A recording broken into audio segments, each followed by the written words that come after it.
Amy, let me tell you about a magical place that is so exactly designed to be enclosed space, year-round fun for the whole family that I bet you already know what I'm going to say before I even say the name. Let's say it together on 3. 1, 2, 3.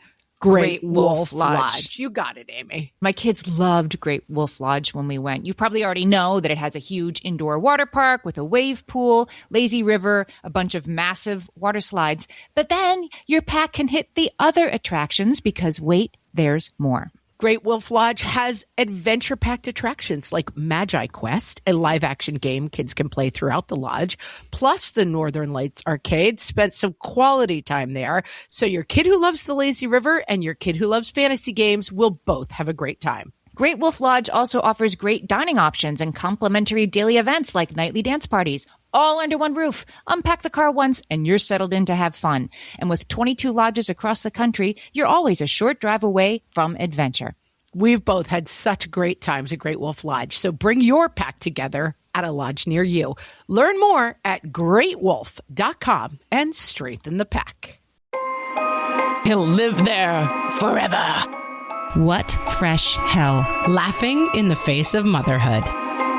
God had set her bed on fire. With Margaret Abels and Amy Wilson. If they're not upset, no reason to make them upset. A podcast that solves today's parenting dilemmas so you don't have to. You're all living with tiny, tiny ghouls out there.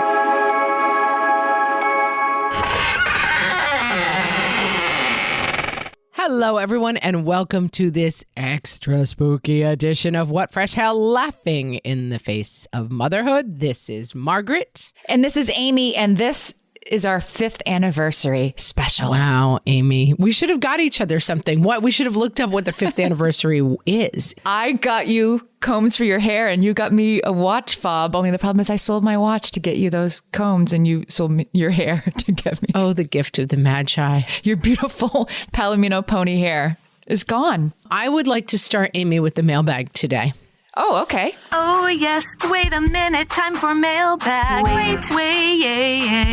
Check the mailbag. Amy and Margaret, look and see. Oh, yeah. Is there a letter in your bag to read? Check the mail.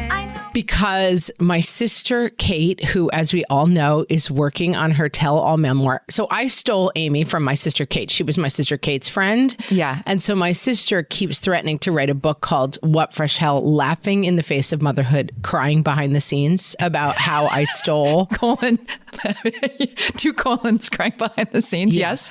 And about how I stole Amy and made a business with her. And she was extremely upset that I said that the Marianas Trench, which is actually called the Mariana Trench, was in the Bahamas. Where is it? Because I was scuba diving and thought I was looking at the Mariana Trench. I was not. I was looking at another big, deep pool. We were talking about this in the How Motherhood Changes You episode.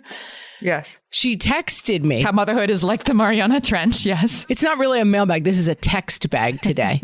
Because she said, Mariana Trench, she sent me a Wikipedia link about it. And she said, good Lord, woman, anyone who's seen the Meg knows this, that it is located off the coast of Japan. Oh. And I said, what did I say? Did I say Marianas? I think that's pretty close. And she said, you said it was in the Bahamas. Exclamation point. I think you should do an episode with a fact checker that has one of those buzzers from the game Taboo. Oh. And she was quite upset with me. My sister is an ocean swimmer and an ocean lover, and she loves all things fish and the sea. And she was extremely outraged that I mislocated the Mariana Trench, and it is not called the Marianas Trench either. This is the perfect segue, though, because today we're going to talk about, who can really say what's true? Reality, perception, fantasy. Who can say what's real? I am so excited for this episode. It's going to be great. I will say that my sister would say she can say what's true. But again, okay, we're debating the oddities of life, and we're talking about our kids are creepy. It's Halloween week, Amy. And so we've decided to lean in to the creepiness. Amy put up a post on her Facebook page featuring the twins from The Shining. And and said, Kids are creepy, and we want to hear your creepy kid stories. And OMG, did you guys deliver? So good. And so many truly creepy stories. I also have some research today. So I don't know. I feel like maybe we should tell some creepy stories, and then when we get really creeped out, then I can give you some research and pull you back from the edge. As to why we're not actually living with ghost schools and monsters. Pull you back from the Mariana Trench. Yeah. Yes. Which, by the way, is in Asia off the coast of Japan, not in the Bahamas. Yeah. All right, Amy, lead us off. Take us in. So kids are creepy in lots and lots of ways. The first way that kids are creepy at night is, Colby says, for sure, the creepiest is when you're dead asleep and feel the presence of your silent preschooler staring at you next to your bed. Yeah, this is a classic. Like, do I feel like someone's staring at me? I'm just going to ignore it because every time I feel that, it's just that I'm insane. And then you open your eyes. And for a reason that maybe you will make clear, but I do not understand, there is a small child, like a Victorian ghoul, just staring at you in a very frightening way. Like a centimeter from your face, right? They get really close. We often say blank facing on this podcast, like you should blank face some children's behaviors, and these kids are really blank facing. They're dead inside. They're from another world. And why don't they just... I will say my daughter went through a phase of trying to wake me up. And there's something funny about kids where they know they're not supposed to wake you up. Mm-hmm. So my daughter would do this. And my husband's a snorer, so I sleep with earplugs in. And so she would come in and be like, Mom. Like, she somehow knows that I'm like, you're already committing to it. You might as well just scream, because otherwise, like, I'm half having a dream that a ghost murdering child is screaming my name. Like, and I just wake up in a cold sweat of terror. And I tried to convince her that it was better to just shake me vigorously and scream, Mom. Like, I would rather wake up in a start than wake up over the course of like a full minute of like, the ghost is real. Yeah. Which is, shall we say, terrifying. Right. You're having a nightmare that there's a ghost, and then you wake up and the ghost is real. This takes me on the tangent to moms hearing voices that aren't there. Like, that's why, and your brain is trying to sleep because you're like, there's nobody whispering Mom. It is just your imagination. Charmaine says she always hears a distant crying sound when I take a shower. When my son was a baby, it sounded like a baby crying, and now it sounds like toddler cries. He's fine when I get out of the shower, but I hear the phantom cry every time. I mean, amazingly true. Yeah. I will say, #this gets better. Like, I don't do this as much anymore, but I used to not be able to take a shower without turning off the water like 3 different times and being like, what? Who's calling me? Who's calling me? What? Mm-hmm. And sometimes I like to have my tunes on, Amy, when I'm in the shower. I have my little Bluetooth speaker. I like to rock out in the shower. Yes, that's true. Mm-hmm. The speaker would go off and yes, what is it? And it's just the voice in my head that is somehow like... Many a time I would wake up in the middle of the night and run down the hall to attend to my baby who was sound asleep because I heard this phantom cry. Yes. But it's a thing. Can I give you a little research? Please do, because this I do understand is a thing. Go. Yeah. So many moms report this. It most likely has to do, they say, with a highly stimulated maternal brain. We just talked about this on the How Motherhood Changes Us episode, that if you're the mom getting up in the middle of the night, the parent who gets up in the middle of the night, particularly a breastfeeding parent who gets up in the middle of the night, you are just so tuned in that you're hyper aware, and it can just tip into, it can get over, hypervigilant is the word I'm looking for. So this is your hypervigilance at work. But there's also something a little spookier. Mm-hmm. Pareidolia is our brain's tendency. Our brains love to identify patterns. So our brains will look for meaning in garbled noise or blurred images. So I'm sure you've seen these things on, like, I don't know, the Discovery Network or whatever. There's a fan on, and then in the fan, you can totally hear a ghost saying, like, get out of my house, and that kind of stuff. Everyone's had this with the breast pump. Yes. It's like, zoom, zoom. And it's like, I can't remember what mine used to, but it's like Easter wet.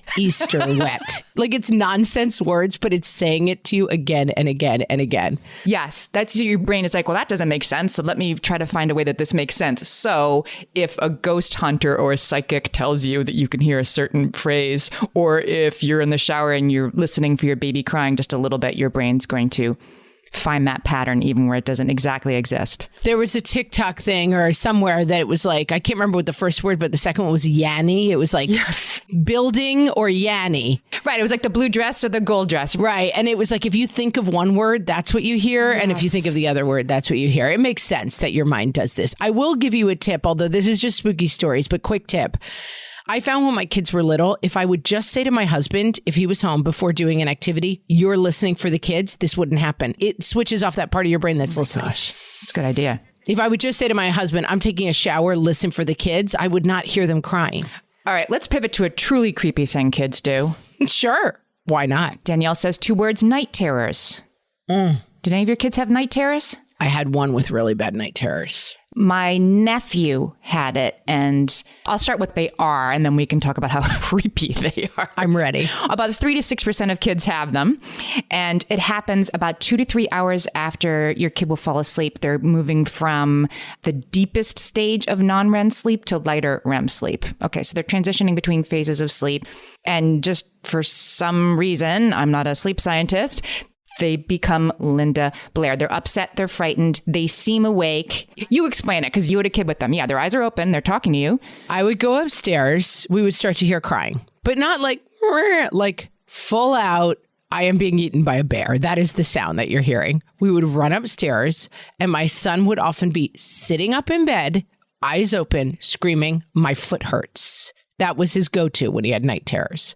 As far as we could tell from vast doctor's appointments and interviews during the day, there was nothing wrong with his foot.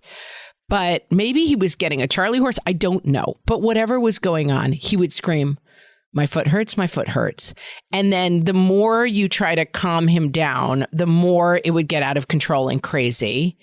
And we would kind of try to wake him up, and it would make everything worse. And our pediatrician finally said to us, this is night terrors. You have to leave him alone. He is transitioning in his sleep, and he will transition. But the more you try to rouse him or talk to him, the longer you keep him in whatever that like liminal space or whatever he's trapped in. He'll live there forever. Yeah, he's in the upside down, and like you're trapping him there by talking to him. Yeah. And so it became this huge discipline. You could go up and like put one hand on his back, basically. But other than that, we did not interact with him at all. And then the insane exorcist level possession, he would eventually, and then there would be a little cute time where he'd be like, it's like watching someone have a break with reality, but they're not really awake. No. And then he would not remember it at all the next day. No memory. Emily's kid used to have night terrors. Hashtag it gets better. She says, more than once I thought this is what drove people to call priests and start witch hunts. The 1587 me would fully be like, what hath possessed my child? Correct. You'd be like, get me to the priest. We must bathe this child in holy water. Jillian says, my 2-year-old would stand at the top of the stairs at night and scream, something's coming. I never found out what was coming. That's relaxing after a long day. Yeah. She said, sometimes I'd go up to her room and a few times she would tell me she couldn't get back in bed because God had set her bed on fire. Okay. Sounds rational. You know what we need to do an episode, Amy, on, which I think would be funny, is like old superstitions, like the changeling, which is an Irish thing that like during the night someone swapped out your baby for another baby. It's a thing that for a fairy baby. Yeah. Fairies would come and swap your baby. They'd leave a fairy baby and they'd take your baby. We should go back and look at some of those and be like, this is what's really happening there. Because it's true that like all of these things have actual explanations, and like the changeling, right? Like every once in a while I would be like, it's me changeling. Like I would hear my Irish ancestors when my kid is suddenly a completely different kid the next day, you know? My daughter used to sleepwalk, and that's also spooky. Oh, horrifying. That's scarier than night terrors to me. Right, because they're walking around and they're very calm in a way that's very spooky. And so my daughter would, in her sleep, she was little, come down the stairs. One time she appeared in the living room. We were watching, we were watching some Netflix show, right? And she appears in the living room, you know, with the undead stare, right? And we're like, honey, what's up? And she says, my seat hurts. Like the foot thing. And we were like, what? My seat hurts, she said with this like really angry, and we were like, what? And then, you know, then just as creepily, she just turned and left and walked back up the stairs and went to bed. Oh God, I'm really sorry that happened to you. I would never sleep again. And you're left with like this super creeper deeper, but can I give you a little research just to bring it back from the edge? Why this stuff happens in the middle of the night? Yes, but I do want to say that's zombies, by the way. This is another one for our episode. Maybe I'm ruining our episode, but that's zombies. That's zombies. Yeah. Right. So this stuff tends to happen in the middle of the night, right? And we're talking about the sleep phases and stuff, but we're going to move to seeing ghosts and talking about seeing ghosts and that spooky stuff. Okay. And that stuff happens in the middle of the night too. Yes. And so does sleepwalking. So the sleepwalking thing is also REM sleep. It happens to scare us. Supernatural experiences, reported supernatural experiences, you guys. Clarkson University says that they tend to happen between 2 o'clock in the morning and 4 o'clock in the morning.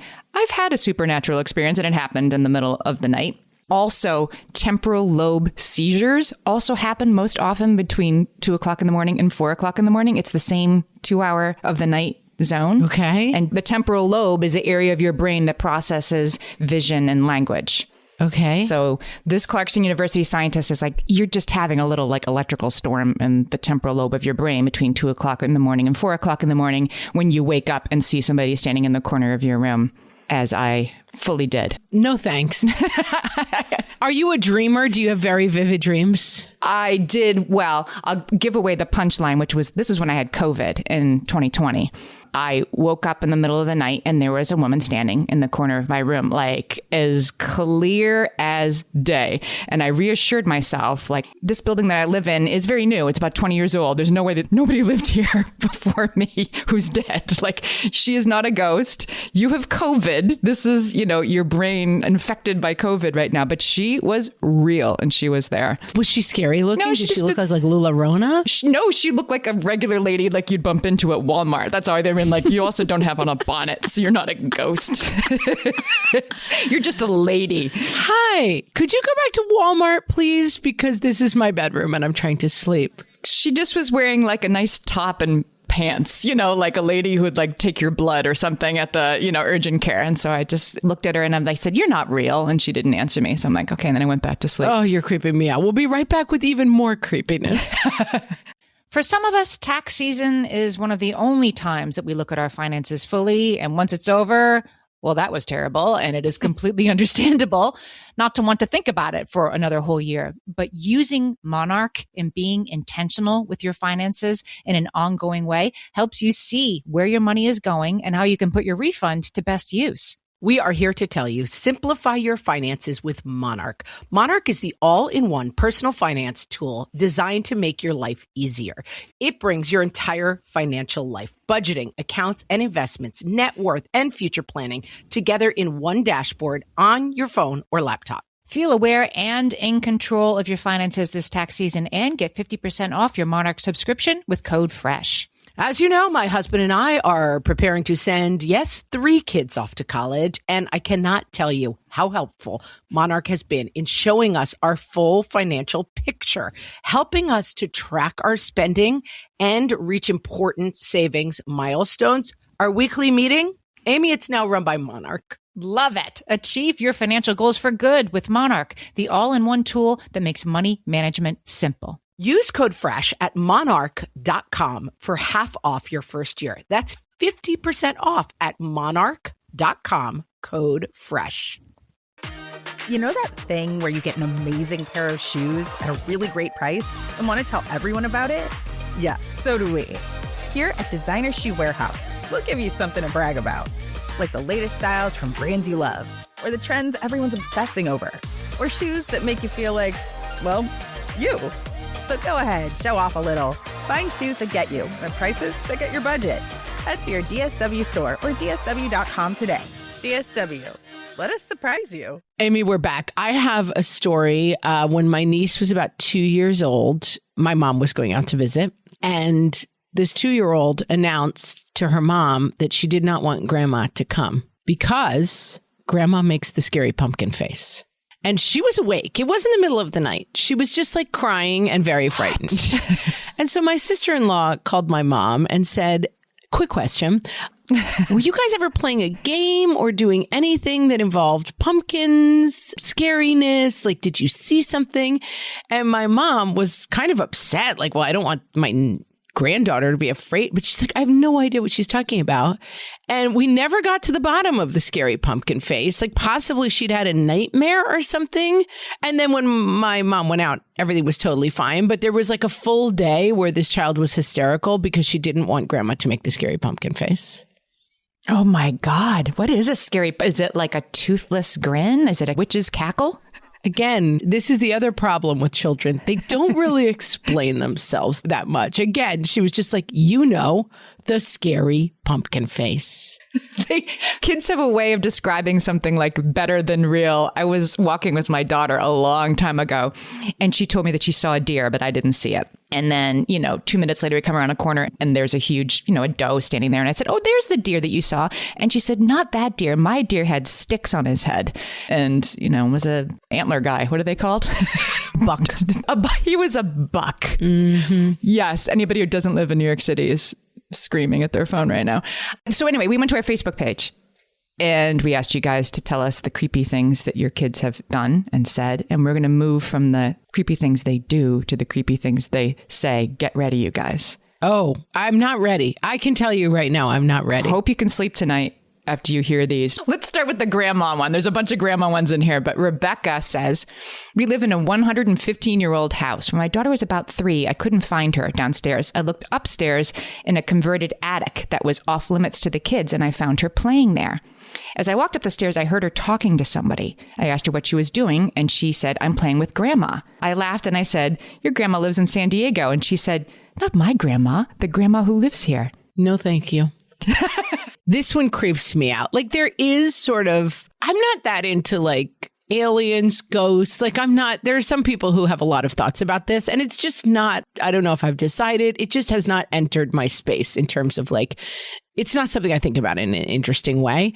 Mm-hmm. I guess I don't think it's interesting. But kids living close to somehow like the veil that separates worlds seems very true to me in a way that I don't know. Yes. Psychology professor Jacqueline Wooley. She researches kids' understanding of reality and fantasy. So this is what she does. And she says, yeah, there are admittedly a lot of reports of kids seeing ghosts. Yeah. She's not here to tell you what they're seeing, but she's here to say that kids do this a lot. Now, should I do some more scary ones or should I tell you? Scare me more. Scare me more first. Let's lead with scary. We'll come back to Dr. Wooley. Yeah, listen, Dr. Wooley, stay there. Stay nearby. You're our safe friend and we need you. But let's do a couple of more creepy ones first. Vanessa says when her daughter was in preschool, she mentioned an old lady standing behind a friend of hers at school, and that kid's great-grandmother had just passed away. Yeah. Okay. I'm just going to accept. I'm not going to worry that much about what these things are about. Look, some of these ghosts are nice, right? Like, I hope your great-grandmother is coming and keeping an eye on you in preschool, little girl. Like, I'm comforted by that. Yeah. You know what I'm not comforted by? Nicole, who says that her 3-year-old would point to the front door at nighttime and say the scary kids are out there. Like the children of the corn. Lisa's 3-year-old says that the invisible kids make her do bad things. Okay. This is like, does anybody, is Charlie and Lola still on TV? I don't think that it is. Never heard of it. So anybody whose kids are younger than mine, you won't know what I'm talking about. It's such a good show. It's a British kids TV show about a brother and a sister. And kind of an Ernie and Bert, kind of dyad. Charlie's always trying to do the right thing, and Lola's a little bit of a troublemaker, his little sister. Anyway, she has an invisible friend, Soren Lorentzen. Then in the world of the cartoon is real, like Snuffleupagus. Yes. Like we, the reader, the viewer, we can see Soren, Soren Lorentzen has like a dotted line outline, but Soren Lorentzen is there. And Soren Lorentzen makes Lola do, like, she has a present that she has wrapped up for a friend for a birthday party. And Soren Lorenzon's like, well, I think we can unwrap it and just look at it. Well, I think we can take it out of the box and play with it. She ends up, breaking the kid's birthday present, but it's for somebody else. But Soren Lorentzen makes her do it. And in the world of the book, it's like, yeah, he did. He totally made her. But my kids have said to me, especially, not lately, when they were little, like the bad voice told me to do that. And I do think some of that is just trying to kind of quantify for themselves. Like, I had an instinct to do that. I wanted it. I wanted to take a piece of the cake. Yes. But they would sort of be like, the bad man told me to do that, as opposed to I just really wanted to. I think that's a kind of a non-integration thing, I'm just trying to comfort myself, Amy, because I'm frightened. Crystal's 3-year-old niece told her mom they walked by a hotel and she pointed to the hotel and she said, that girl wants to come out to play, pointing to a window with nobody in it, but she's not allowed to come out. They were walking past the Holly Hotel in Holly, Michigan. Turns out it's haunted. Oh, yikes. We're just going to tell each other scary things and then be like, yeah, all right, terrified. That's scary. When we were growing up, I was trying to think of examples. We lived in a very, very old house, like a 200-year-old house growing up, and weird stuff was constantly happening in the house.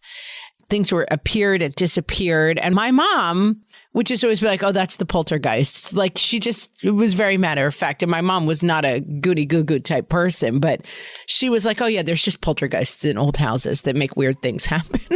I tried to look up, like, why do poltergeists, why do they like flicker the lights and break things and whatever? Like, why do they do that? It's because they can't just talk to us, I guess. Oh, it's the movie The Others. Have you seen that movie? No, I don't think I have. Oh, it's so good. Nicole Kidman. Everyone go watch that movie. It's creepy, but not terrifying. And it explains why the poltergeists... You'll be all set on your lights. Are just like toddlers and, I think it's called The Others. Kate, write in if I'm wrong, because she will. Now, to be sure, like if you're looking for something spooky in a house, you're going to find it. I have a study for you. Okay. In the 1990s, University of Illinois, they took 2 groups of people through an old abandoned theater. They were giving them tours of an old theater. They told one group of people that they were investigating some hauntings and things that were purported to have happened there, and the other group was not told that before they walked in. Which group do you think was totally freaked out and saw spooky things? Yeah. I get it. Yeah. That's interesting. Yeah. So that suggestibility is there. But of course, what really gets creepy is when your kid says something that there was no suggestibility, right? Like so many of these stories are like, my kid said this and I have no idea why they would know this or say this. This is a great one. Katie says, when my oldest was about 3, he told me he used to work for a man running one of those things that chopped wood, and that other kids also worked for that man, and that he was mean. And that my son, I was always sad. Then one day I was all covered in blood. At this point, he had never even watched Scooby-Doo, she said. He may have seen Paw Patrol Halloween Special, but that was not on Paw Patrol. She said he never mentioned it again and didn't seem traumatized by that, but she was. Oh, I would say yes. I would also be traumatized. Like you fell into a wood chipper and now you're back as my baby. Yes, exactly. Yeah, that would bother me. I don't know. Maybe I'm uptight, but I think that would freak me out a little bit. Right. Right. I mean, experts say that when your kids say this stuff, just to state the obvious, if your kid tells you something that seriously wigs you out, like I used to work for a mean man and then I was covered in blood and then I, was in a wood chipper. And then I fell in a wood chipper. Okay, yeah. I'm team that freaked me out. You can be freaked out by it, but if they're not freaked out by it because that's usually what's the creepiest thing about this, right? He's telling you this very matter-of-factly and then goes back to like eating his Cheerios and you're like, what? And they'll never mention it again.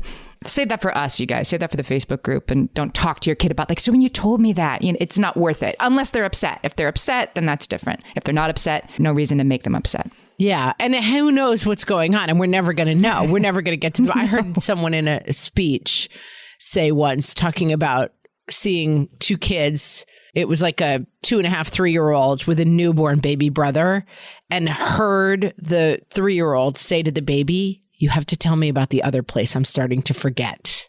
And it's like, it really was like, oh my God, like what is out there? You don't know. Like, is there something before now that we are programmed to forget?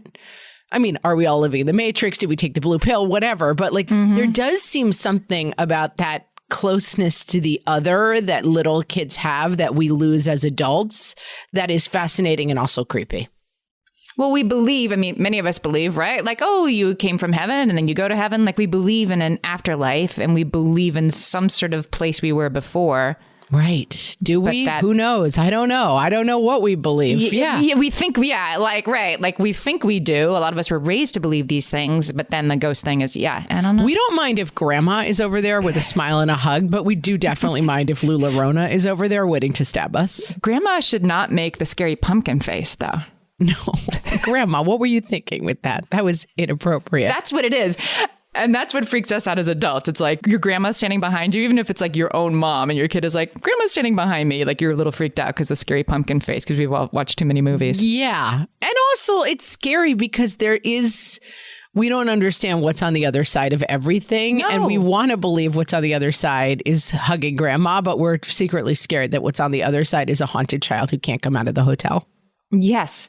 Jennifer says her father died a year ago, and her daughter, who was 3 at the time, said she saw Grandpa sitting in the backseat of the car next to her. And she said, I was a little freaked out. Right. It's freaky. That one's much, much better than haunted child. Okay. Mickey says, my son used to have full-on conversations with his great-great-grandfather who died in the 80s, so had never met him. And whenever he was mad at us for telling him no or what not to do, he would say, I'm going to go tell great-grandfather and he will be angry with you. He was 4 to 5 years old when all of this was going on. It was for sure spooky. This is what's so interesting. Like, why is great-great-grandfather, why is he like jumping the generations, right? Like, forget Mickey. She's lost to me. I'm going right to the kid and I'm going to tell him that I'm unhappy with. I guess if for all this to be true, it has to be that our kids are open to it, right? Like in the Haley Joel Osment way, they see dead people and we're like, nope, I'm not listening. Well, and it's also interesting, like, what is great-grandpa up to, really, that he has enough time to do this? Like, somebody in my family ran a fairly well-known hotel. There has always been stories that he now haunts the hotel, that people see him stacking chairs in the hotel, or they hear him stacking chairs, as I guess he used to do at the end of banquets. He would stack the chairs. And other people in the family are like, I'm hoping that the afterlife was better for him than a lot of chair stacking. Like, he did enough. Rest in peace. Rest in peace. Like, this poor guy got enough of chair stacking in the real world. Yeah. Like, let's hope he's not just stacking chairs all the time, Amy, here's one from Molly. Child was chatting excitedly in his room during quiet time. I asked who he was talking to, and he said, the other Ethan who lives in my closet. Ooh. I assume he is Ethan as well. I don't know. That he has a twin. This makes sense to me. See, my mind wants to be logical. I'm like, that's not real. He just has an imaginary friend who's Ethan, because if it was George, I would be scared. Like, if it was a different kid, then that's definitely a dead kid's ghost. But if it's another Ethan, that just seems like an imaginary friend. Ethan seeing another Ethan makes me think of something else kids are very prone to do. Let's talk about that when we get back. My favorite skincare products actually feel more like self-care, like they're so nice to put on and they smell so good that I'm actually happy when I get to that part of my day. And I swear that is how I feel about Osea's anti-aging body balm. Amy, you are usually the lotions and potions queen on this podcast, but I have to say, hard agree. Osea's anti-aging body balm is a liquid silk body balm that combines the lasting hydration of a lotion with the firming power of a serum, leaving skin smoother and firmer. This body balm is clinically tested and designed to deliver visible results you can see and feel. So we've gotten to use this product for a couple of months now, and I swear I have really noticed firmer and smoother skin, like on the back of my hands. It's like getting a mini spa treatment from head to toe. Get a spring-worthy glow with clean, clinically tested skincare from Osea. And right now, we have a special discount just for our listeners. Get 10% off your first order site-wide with code FRESH at OseaMalibu.com. That's 10% off your first order with code FRESH at OSEAMalibu.com. All my kids learned to swim when they were little. It was super important to me that they be confident and safe in the water. There was only one problem with that: taking them to swim lessons. I mean, the pools were freezing. There were always cranky adults doing laps right there. And it was definitely not, for any of us, what you would call fun. Amy, heard. But now there's Goldfish Swim School. Goldfish takes a really thoughtful approach to swim lessons, combining research-based teaching with a warm, kid-friendly environment that actually helps kids thrive in the water. Every detail at Goldfish is thoughtfully designed to create a golden experience, from shiver-free, warm indoor pools to comfy waiting areas for parents to professionally trained lifeguards on deck. Goldfish uses an approach called the science of swim play, which combines guided play with proven teaching techniques to help kids learn to swim, build water safety skills, and gain confidence, all at their own pace. Lessons are designed to meet kids exactly where they're at. If you've been thinking about swim lessons or just wondering where to start, this is a great opportunity. Right now, Goldfish Swim School is offering a waived membership plus your child's first lesson free at participating locations. Just visit goldfishswimschool.com/free to find a location near you and enroll using promo code FREE. That's goldfishswimschool.com/free, promo code FREE. And now some Halloween jokes from kids. from the What Fresh Hell podcast. Knock, knock. Who's there? Boo. Boo hoo. Don't cry, it's just a costume. Why did the skeleton refuse to go to the ball? Why? Because he had no body to dance with. That's sad. How do you fix a broken jack-o'-lantern? With a pumpkin patch. Does that really work? What song do vampires hate? You are my sunshine. They do hate the sun. What do you call two witches sharing an apartment? Broommates. Happy Halloween!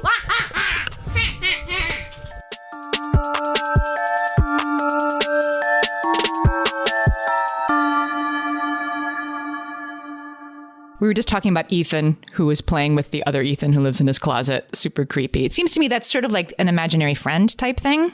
Yes. We have a whole episode about imaginary friends. I'll put a link in the show notes.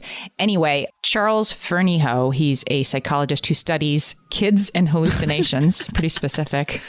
I like it. We're glad you're out there, Dr. Fernyhough. He says between 1/3 and 2/3 of children have imaginary companions.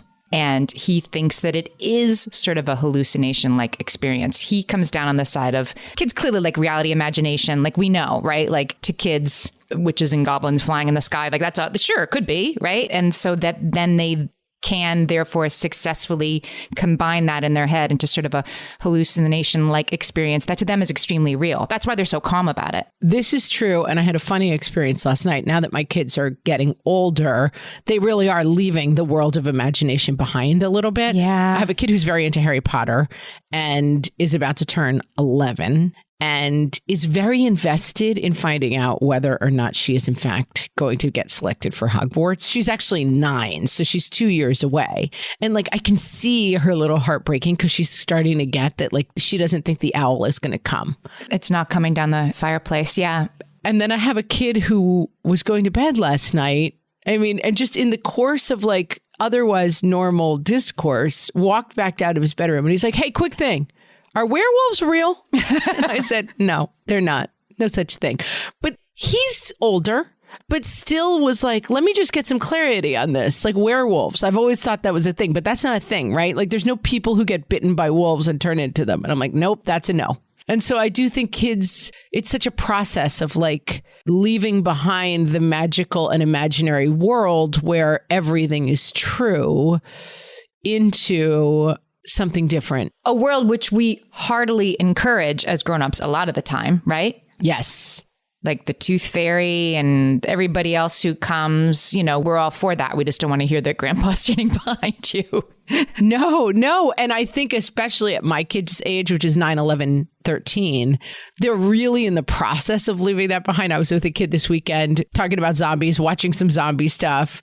And then you could see the process at night of like, are there really zombies? Like he was afraid of zombies, but in his logical mind understood that zombies weren't real. But you could almost see the gears turning of like, he's right in that space where like, I know it's not real, but it's still real to me. But just in case, I'm going to sleep with the garlic around the neck.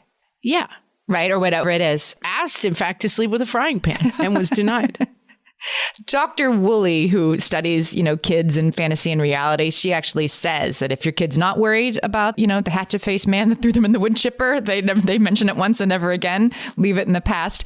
If they are distressed, and this is, again, not like sleepwalking, night terrors distress, but like during the day, talking about like, sometimes I see this and I'm scared. You work with the emotion, don't work with the ghost, that little kids trying to explain to them that it's not real. They're not ready for that. And also if they're scared, it doesn't matter. Yes. My daughter used to think that Edward Scissorhands is the hero of the movie, by the way.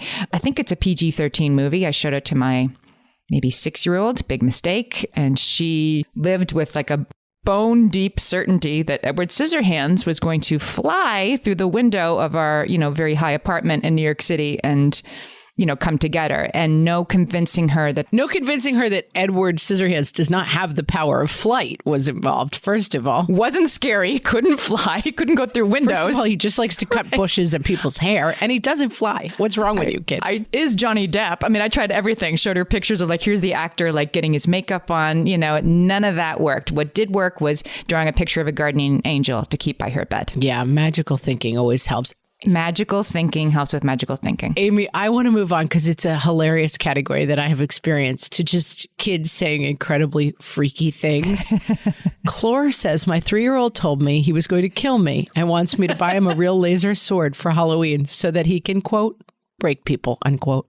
I feel like this is somewhere that we as a group and society have really moved away from. Like, it is absolutely not okay to say anything violent, which I kind of understand. But I also think that there's a lot that kids need to process in this area. And it's funny. Mary says, my 2-year-old has replaced her baby doll with a plastic Halloween vulture skeleton. She rocks it in a cradle, pushes it in a doll stroller, takes it to the potty, and hugs and kisses it. She named it, Amy, Father Mingo. Of course. I have to say, these are my favorite kind of kids. God, like, I exactly love a kid right. who's got a vulture skeleton baby. Like, Never I stop. mean, Father Mingo. I will mommy. babysit that kid any day. Yes. There's nothing that makes me happier than those weird, like, dark Wednesday Addams, basically. You know, it's so cute. Or anything like Mary, like your job is to like keep that kid, right? Like keep Austin weird. Mary, your job is to like keep your kid weird, right? Like Keep that kid weird. yes. I mean, I've told this story on the podcast. I'll be brief. But when I was young, I had a sister who was born 5 years after me. I was the adorable baby of the family. And then my sister was born. And my mom was called in by the kindergarten teacher because I had drawn a picture of my mom holding the baby. It was like a triptych. My mom pregnant, then my mom holding the baby, and then a tombstone with the baby's name on it. And to which the kindergarten teacher tried to sweetly suggest, like, oh, you've drawn like the whole cycle of life. Like, you know, the mom has the baby, and then long ago, you know, the mom loves the baby, and then way in the future, the baby dies. And to which I responded, some babies die soon. And I was, you know, flagged as a person to not leave alone with the baby. But I do think that, like, kids don't really understand life and death. And kids sometimes do have the feeling of like, I want to murder my mom and dad. Like, I'm so mad. And I think it's hard for kids to process that stuff. Laurel says she once burned her 2-year-old's grilled cheese sandwich 2 days in a row, probably because he was acting the fool while I was trying to make them. Anyway, the second time it happened, he looked me dead in the eye and said in a flat voice, maybe the next mommy won't burn all my sandwiches. I mean, love it, kid. I love it. This doesn't creep me out. I find it so delightful. I get joy chills from these. So good. Andrea says, I asked my 4-year-old what he wants to be when he grows up. And he says, quote, I want to be a firefighter and put people in soup. Those are his 2 ambitions. Don't show Sweeney Todd to that kid. That is not a Johnny Depp movie you want to show to your child. No. Oh my God. Johnny Depp is really getting hit hard during these episodes. He goes dark with his choices. Susan says, I was student teaching summer school for a group of 5 and 6-year-olds, and we were singing Old MacDonald. A student who didn't normally speak up wanted to select the next animal. So I was excited and said, okay, what animal? He says, humans. So we're like, and on that farm, he had a human, E-I-E-I-O, and with, okay, what does a human say? He deadpan looks at me and says, revenge. I do love weird children. It's my favorite. I think these spooky kids are from another time. I have a kid. This is a little bit on a different tangent of this, who, when anxious, likes to list all of the things he's anxious about. But that means, like, we get on a plane and he's like, can I say what I'm worried about? And I would say yes. And he'd be like, I'm worried the pilot is going to have a heart attack and die, and then the plane is going to crash into the ground. And I'm like, okay. You're really scaring the people around us. You know, like, I'm worried that, you know, you're on your trip, the plane is going to crash. And I'm like, okay, now I'm worried about that kid. Like, do we have to process all of our anxieties? Because it's really making me anxious. This is a pretty spooky one. Kyria says, over breakfast one morning, my then 2-year-old daughter, who is very verbal for her age, she looked me in the eyes and said, one time when I was a boy, I opened a gate and walked to the pool and I fell in and didn't come out. Oh, good Lord. Amy, good Lord. She said, I said, what? That didn't happen. And she said, no, it was a long time ago when there was a different mommy. Okay. Kyria says, we don't have a pool. She had never fallen in one. She never knew anybody who fell in one. She was a boy at the time, Kira. Come on. She was her first child. She hadn't watched TV. She said, it scared the you-know-what out of me, but I just let it go. She's never brought it up again but I will never forget. Yeah, that's wild. That's wild. It could be a lot of different things, but it could be that child drowned in a previous life and you're on the second one. Yeah, in a previous life. To give a little bit of a skeptic's take on this, our minds, make connections between events and our brain is always paying attention. So Dr. Wooley says, in other words, we say, my kid said that there was a lady named Stella standing there and my great-grandmother's name was Stella and my kid didn't know that. There's no way he could have known that. But there's a dog down the street named Stella. And so when we hear these stories, we make connections. So if Dr. Wooley were here right now, she would probably say something like, well, your kid probably heard somebody talking about that, like overheard at a time when you weren't around. And Adria might say, my kid is 2 and my kid's always around. Like my kid's not like hanging out at parties without me. But is there a chance? I'm going to say there are 2 solid possibilities. Dr. Wooley is right, or this kid drowned and is coming back to life as Kira's child. I don't know which of those is correct, but either one could be. On the other side, I just wanted to come down at the end with a little bit of, are ghosts real? Dr. Wooley, same person, same skeptic. She says it's important to never say never because as a scientist, it's the scientific way to be. So she remains a little agnostic about all of this. This is why it's fascinating and creepy. And I'm on the fence about all of this right now because my kids are coming into an age where they want to watch scary movies and do scary things and participate in the world of like real scare. Like they've gone from being like Tinkerbell to being like Bloody Hatchet Man, Right. Not Mickey Mouse's super spooky. Yeah. No, they're not like Mickey Mouse's super spooky house. They're like Squid Game and stabbing. They want to like cross to the other side. But I do think there is a role there. We're always processing like scary. We ride roller coasters and watch scary movies, and Halloween is like we're processing scary. And I think it's an important thing to do. And I also think, Amy, in conclusion, kids are extremely creepy. We've solved it. They are creepy. Solved it.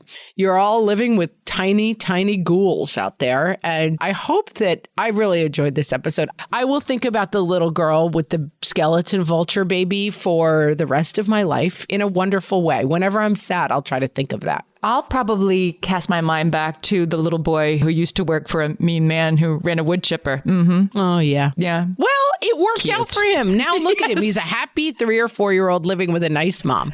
That was a long time ago. We loved doing this episode. We love our Facebook group. You can find it at facebook.com/groups/whatfreshhellcast. You can join the conversation there. And friends, we have merch and we want you to get this merch. Go to bit.ly/whatfreshmerch and shop. The holidays are coming up. Get everyone you know and love an Oldie Lock sweatshirt. Supply chain issues, but not at bit.ly. The supply chain is not affecting the What Fresh Hell merchandise site. And you can use our t-shirts as toilet paper if things get really bad. And friends, with that, hope you have a happy and spooky Halloween. And we will talk to you next week. So long.